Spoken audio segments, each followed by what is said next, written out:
Datia collector Sanjay Kumar ने कहा, अब आमजन को चतुर योद्धा बनकर जीतनी होगी कोरोना से जंग। 23 कोरोना मरीजों की मौत से लें सबक, जीवन रहा तो हर पल का लुत्फ उठा पाएंगे। दतिया में शादी कभी भी की जा सकती है, दुकानों से सामान फिर बेचा जा सकता है, खाने पीने की चीजें बाद में भी खरीदी जा सकती हैं, रोजमर्रा के जरूरी कार्यों को भी हम कभी भी कर सकते हैं। लेकिन कोरोना की चपेट में आने के बाद जीवन की क्षतिपूर्ति को दोबारा नहीं भरा जा सकता। जिले में अभी तक 23 मौतें हो चुकी हैं। संक्रमण दर 28 से 30% है। धीरे धीरे कमजोर हो रही बेहतर स्वास्थ्य सेवाओं के लड़खड़ाने का हम इंतजार नहीं कर सकते। इसलिए यह समय हमारे लिए अन्य जरूरतों पर अंकुश लगाकर स्वस्थ एवं निरोग जीवन के बारे में सोचने का है। चेतावनी देते हुए यह मर्मिक अपील कलेक्टर संजय कुमार ने न्यू कलेक्ट्रेट में स्थित सभागार में मंगलवार को चर्चा के दौरान कही। कलेक्टर कुमार ने स्पष्ट करते हुए कहा कि यदि आम जनता को अपने और अपनों की चिंता है तो वह अब एक चतुर योद्धा के रूप में कोरोना को हराने में सहयोग दे। पिछले 4 दिनों से चल रहे कोरोना कर्फ्यू के बीच लाख सख्ती बरतने के बावजूद भी हम अभी तक कोरोना संक्रमण को रोकने में कामयाब नहीं हो पाए हैं, क्योंकि हमारी जिले की जनता हमें पूरा सहयोग नहीं कर रही। यदि आम जनता चाहे तो कोरोना संक्रमण की इस चेन को तोड़ा जा सकता है।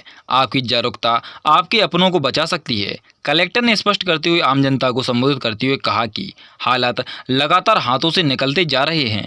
स्वास्थ्य सेवाएं धीरे धीरे नाकाफी साबित हो रही हैं। 2 उदाहरण देते हुए उन्होंने कहा कि जिनका हॉस्पिटल था, जब वो डॉक्टर कोरोना पॉजिटिव हुआ तो उसे अपने ही हॉस्पिटल में बेड तक नहीं मिला। जब एक कोरोना मरीज की मौत हो गई, जबकि एक अन्य डॉक्टर कोरोना मरीजों का इलाज करते हुए संक्रमित हुआ, लेकिन डॉक्टरों को जब तक इलाज के लिए नहीं एयरलिफ्ट किया जाता, इससे पहले ही कोरोना बनकर आई मौत ने उसका जीवन छीन लिया। उन्होंने कहा कि हम सभी को सुनी सुनाई बातों पर ध्यान नहीं देना है। हमें इस बात का भी इंतजार नहीं करना है जब हमारे घर से किसी की मौत होगी तभी हम घर में रहेंगे, क्योंकि जब तक ऐसा कुछ होगा तब तक आप बहुत कुछ खो चुके होंगे। मैं दतिया जिले के जनता से सभी नागरिकों से अपील करना चाहूँगा कि जिले में संक्रमण की स्थिति अभी तेज़ गति से बढ़ रही है और उसको नियंत्रित करना जरूरी है। और ये संक्रमण बढ़ता है आदमी से आदमी के मिलने से, लोगों के मूवमेंट से। संक्रमण का एक ही तरीका है कि लोग एक स्थानों से दूसरे स्थानों पे ना जाएं और आवाजाही रोकें। लोग अपने घरों में रहना प्रीफर करें अभी कुछ दिनों के लिए, कम से कम नेक्स्ट 8 दिन जो है वो अपने घरों में रहें। और वैसे सभी लोग अपने अपने कामों को महत्वपूर्ण समझते हैं और उसके पीछे तर्क होता है, लेकिन सबसे महत्वपूर्ण है जान बचाना, कोविड के संक्रमण को रोकना।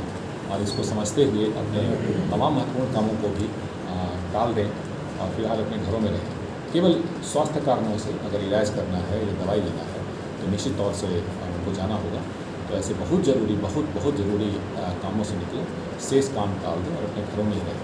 सब्र करने का टाइम है, तो इसका जो संक्रमण का दर है वो कम होगा और स्थिति बेहतर हो जाएगी। सर, ये जो पिछली बार हुआ था कोरोना का, तो सीमा से जो लोग आते थे उनका एक चेकअप होता था और चेकअप के बाद फिर उन्हें अगर नहीं है कोरोना तो उन्हें छोड़ दिया उनके घर पे।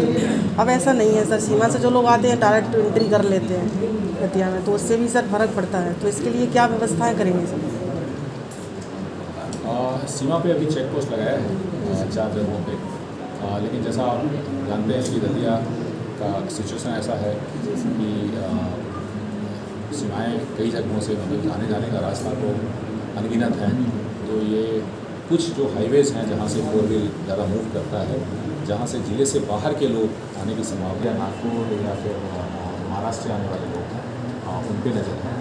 और ऐसे लोगों को चिन्हित करके हम सबसे पहले उनकी सैम्पलिंग करेंगे और सैंपल कराने के बाद सैंपल कराने से पहले उनको क्वारंटीन में रखेंगे। सैंपल कराने के बाद उनको पॉजिटिव नेगेटिव के आधार पर उनको शिफ्ट करेंगे। तो ये स्ट्रैटेजी है। लेकिन मैं फिर से ये कहना चाहूँगा कि इसके बावजूद बहुत सारे मार्ग हैं जहाँ से लोग आते जाते हैं। खासतौर से अभी शादियों का समय आ रहा है, तमाम प्रतिबंधों के बावजूद भी लोग चाहते हैं कि वो अपनी चीज़ें कर लें और एक रास्ता छोड़ करके दूसरे रास्ते से आने की कोशिश करते हैं। तो सबको खुद से अनुशासन करना पड़ेगा, क्योंकि कोई अप्रिय स्थिति ना हो, उनके साथ कोई ऐसा प्रयोग न करना पड़े, ये ज़रूरी है।